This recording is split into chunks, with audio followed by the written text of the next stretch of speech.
Mathaa-inĩ ma thaa 11:30 gũgĩkĩa kũrerĩkana mbathi ĩrĩa ĩgũkuĩte andũ 30 ĩgĩthiĩ mwena wa Kakamega kuma Mombatha ĩringanire na lori ĩkĩgeria kũhĩtũka ngari ĩngĩ. Kutoka Nairobi kuja hivi ndio hali imekuwa kwa speed kushinda ile imekuwa nyuma kidogo.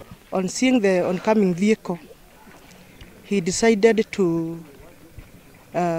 not to overtake, and so he rammed into the trailer from the back. Agĩkĩra ndeto yo mũkonde OCPD wa Koibatek Agnes Kamau oigĩte atĩ andũ acio mugwanja makuire hau atatũ nĩ andũ agima na nao nĩ ciana nini. 7 people perished on the spot, that is 3 adults and 4 juveniles.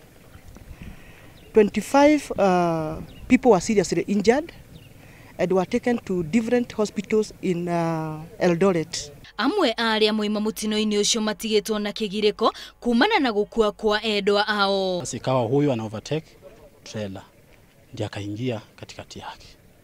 Hivyo ndio vimefanyika, watu wamekufa wengi, watoto wangu pia wamekufa wawili. Mĩhang'o ya gwethana na ndereba ũcio nĩ yambĩrĩirie kuona nĩ etharire thutha wa mutino ũcio kũhanĩka. Ngĩribotera Inooro TV, rĩtwa rĩakwa nĩ Wambui wa Macharia.